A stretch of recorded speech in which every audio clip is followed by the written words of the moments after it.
Part 1. My girlfriend's ultimate betrayal. How I found out she was cheating with 4 guys. Nonfiction. So yeah, never thought I'd be posting here, but man, I need to get this off my chest. Been with my girl for 3 years, and was legit saving for a ring and everything. Then her phone starts blowing up at 2 a.m. like every night. She's all, just work stuff, but like, at 2 a.m.? Come on. I know everyone says don't go through your partner's phone, but whatever. I did it anyway, and holy crap, my life just exploded right there. Wasn't just one dude. 4 different guys. All these separate convos with pics I never want to see again, them planning hookups, and worst part, they were all joking about me. One was literally my best friend since we were kids, another was her boss, classic, our freaking neighbor from down the hall, and that gay friend she was always hanging out with who, surprise, surprise, wasn't actually gay. This had been going on for like 8 months while I'm working double shifts to save for our future and stuff. When I finally confronted her, I thought she'd at least try to deny it or cry or something. Nope. She straight up laughed and was like, took you long enough to figure out. Said I was too predictable and she was bored. My so-called best friend texted later saying, wasn't personal and these things happen. Like WTF, man? I just grabbed my stuff that night while she went out to clear her head, which probably meant hooking up with one of them, TBH. It's been like 2 months now. Moved to a different city, blocked all their asses, started therapy cause I was messed up. Then yesterday, she calls from some random number crying about how she made a huge mistake. It's strange, the things that stick with you. I am not sure why I feel the need to share this, but it was, to put it mildly, a bizarre day. Maybe someone else out there has a similar story. I was about 10 at my grandmother's, lost in a game of Call of Duty, just a typical kid. Suddenly, my dad was there, his face a mask of grim determination. He grabbed my wrist, then my brother, and marched us to the car. The drive wasn't long, but I remembered the silence, thick and heavy, and that look on his face. As a kid, I just went with it, no questions asked. We pulled up to an unfamiliar house. Dad started knocking, each rap harder than the last, until he was full on kicking the door. It was surreal. Still, no one spoke, not me, my brother, or my dad. I vividly recall a woman a few doors down poking her head out, asking if everything was all right. Dad, with a calmness that still baffles me given he was about to break down a door, just replied, "Everything's okay." He finally splintered the door open and stormed in. Everything after that is a blur, yet parts are seared into my memory. I followed him in and, for reasons I still don't understand, I just walked upstairs. At the top, I saw my mum. She was on the toilet, absolutely breaking down, sobbing in a way I'd never seen before or since. She was a wreck. The next thing I knew, I was being pulled back outside. I caught a fleeting glimpse of a man as we left, but it all happened so fast. The rest of that day is mostly a blank. I do remember I didn't see my mum for about 2 or 3 months after that. Looking back, there's more to it. My mother has BPD, which often made her self-destructive and erratic. She had my brother, who has severe learning difficulties and autism, when she was just 19. Despite the chaos, she was incredibly caring, fiercely protective. It was always one extreme to the other. My dad, hardworking and a great father when I was younger, came to the UK at 19, barely speaking English. He had his own struggles, and what happened that day, what my mom did, undoubtedly changed him. For years, I think interacting with me was hard for him, a reminder of the past. I don't justify what either of them did, my mom's actions, or my dad's decision to bring us there, or how he struggled to connect afterwards. But I've grown to understand their stories, their pain. My mom is doing much better now, and our relationship has never been stronger. My dad and we found our way back too. It was hard for him, I know that now. Part 2. The long road back. My arrival at the larger hospital led straight to the intensive care unit, a surreal world of beeping machines and hushed urgency. For a day and a half, I was tethered to life support, my blood filtered, rogue cells removed. Reality was fluid, The veil between worlds thinned. I saw my late grandfather, his smile peaceful, and felt my childhood dogs curled warmly beside me. My family witnessed me petting air where they lay in my mind. These visions were fleeting comforts in a terrifying landscape. Then, the diagnosis landed with brutal clarity. Chronic myeloid leukemia, CML, and lymphoid blast crisis. The name itself was a chilling pronouncement of the battle ahead. 5 intensive rounds of chemotherapy followed, each a descent into a chemical inferno that ravaged my body but inched me toward survival. Nausea, profound weakness, hair loss. I was stripped down layer by layer. The bone marrow transplant was the ultimate gamble, a terrifying hope for a complete cellular reset, followed by weeks in sterile isolation, praying for new life to take root within me. Against all odds, through a gauntlet of complications and excruciating treatments, I emerged. The cancer is gone. I breathe. I feel the sun. I live. People often call me a walking miracle, their voices filled with awe. I understand their sentiment. Yet, when I reflect on that precipice, on the fading light and the desperate fight, I feel an overwhelming sense of improbable luck, as if I'd won a cosmic lottery where the prize was life itself. The echo of that time remains, a constant reminder of human fragility, the surprising depths of resilience, and the astonishing, tenuous thread by which we all hang. Part 1. My girlfriend's ultimate betrayal. How I found out she was cheating with 4 guys. Nonfiction. So yeah, never thought I'd be posting here, but man, I need to get this off my chest. Been with my girl for 3 years and was legit saving for a ring and everything. Then her phone starts blowing up at 2 a.m. like every night.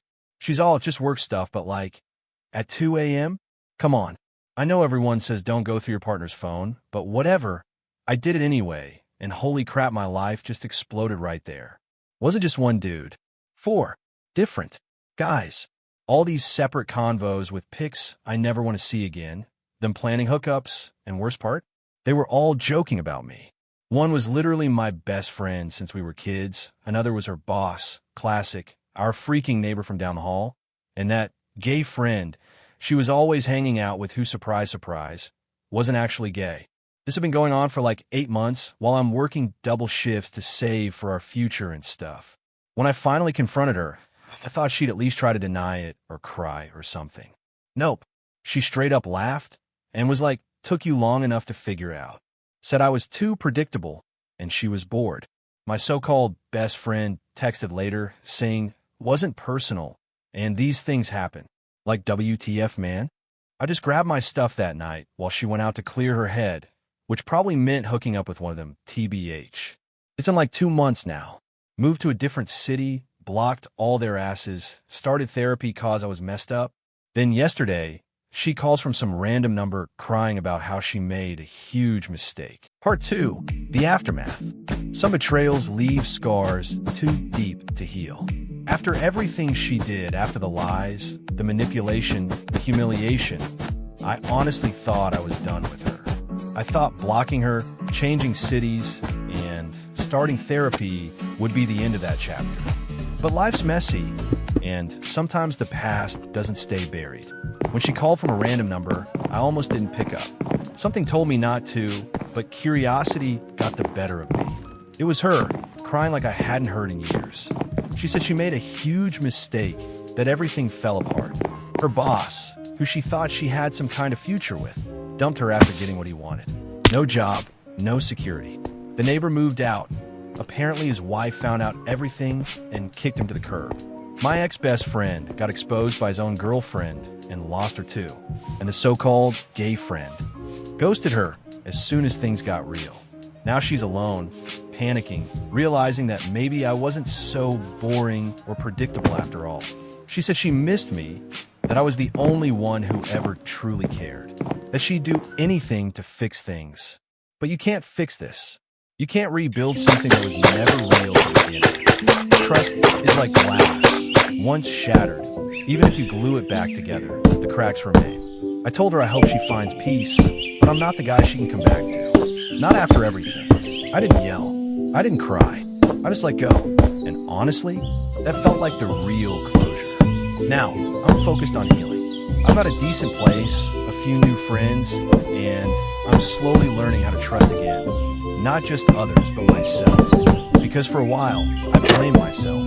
But now I know her betrayal wasn't about me being not enough. It was about her. Part 1, The Edge of Oblivion. The summer of 2023, meant for my 28th birthday, instead began under a shadow. Early June brought a bone-deep exhaustion.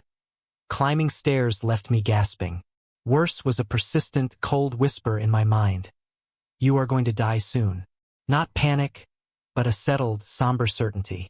This internal alarm drove me to an emergency room, its air thick with antiseptic and anxiety. I think I have an infection, I managed, my voice thin. In a curtained bay, a phlebotomist struggled. Needle after needle yielded nothing, until a syringe coaxed out dark, thick blood. The lab results shattered the room's calm.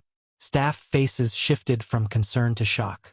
The doctor entered, his expression a mix of gravity and disbelief. The numbers he recited were like blows. Hemoglobin 3, a ghost of myself. Potassium 8.5, my heart should have stopped. White blood cells, 660,000, a raging internal war. My liver and spleen, he said, were grotesquely enlarged, touching my hips. A massive clot lurked in my lung.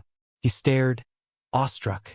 Honestly, his voice low, I don't know how you're still alive, let alone talking. 5 hours of frantic stabilization followed. IVs, fluids, medications. I was too critical. A helicopter was summoned, its thumping growing louder. An angel of mercy or a chariot to oblivion. As they transferred me, my world dimmed. My sense of self frayed like mist. This is it. I am dying. Panic, cold and sharp, pierced the fog. The flight was 40 minutes. A bridge between life and death. I clung to that. My trembling fingers counted. 1 to 60, again and again. Each number a breath, a mantra, a rebellion against the encroaching darkness. Not yet. Stay. Hold on. The fight for each minute consumed everything. The thrum of the rotors a soundtrack to my desperate prayer to simply exist until landing. I knew my son had a secret YouTube channel, so I subscribed without telling him. What I saw changed everything. Fiction. I'm 42, not exactly a tech-savvy dad. But I keep up. I know what Twitch is, I can operate Discord without setting something on fire, and I know YouTube isn't just cat videos anymore. 17. Quiet kid, keeps to himself. Great student, respectful, but always in his room, editing stuff, talking to his screen when he thinks no one's listening. I knew he was up to something, and I figured it out pretty quickly. He had a YouTube channel. He never told us. He'd switch tabs whenever someone walked in. Got real nervous if we touched his laptop. Typical teenage secrecy, I thought. One day while dropping him off for coaching, I noticed a tab open just for a second. The channel name, Nexus Talks, didn't say anything. Just noted it. Later that night, I looked it up on my phone. 37K subscribers. My son was low-key internet famous. Wasn't even the wild part. The videos? They weren't gaming or cringe memes. They were these raw, deep commentary clips, about school pressure, friendships, loneliness, being misunderstood. About growing up feeling invisible, even in your own home. Funny, articulate, real. And yeah, he talked about us. Nothing disrespectful. But honest. My parents are good people. They care. But they don't always get me. I don't know if they'd support this channel if they knew. Maybe they'd laugh. Maybe they'd tell me to focus on real stuff. I didn't sleep much that night. Because the truth is, I hadn't really seen him in a while. I'd been so focused on work, bills, routine. I forgot to check in on who he was becoming. I subscribed. Liked every video. Left one anonymous comment under a vid titled "Why I'm Afraid to Be Myself at Home." Parent would be proud of you. Never stop being you. He didn't reply. But the next day, he walked into the living room and sat beside me. No phone. No distractions. Just sat. And said, "Hey, if I wanted to show you something I've been working on. Would that be okay?" Nodded. He smiled a little. Like something heavy had finally lifted. That's how I found out about my son's YouTube channel. Not by spying. Not by confronting, but by listening.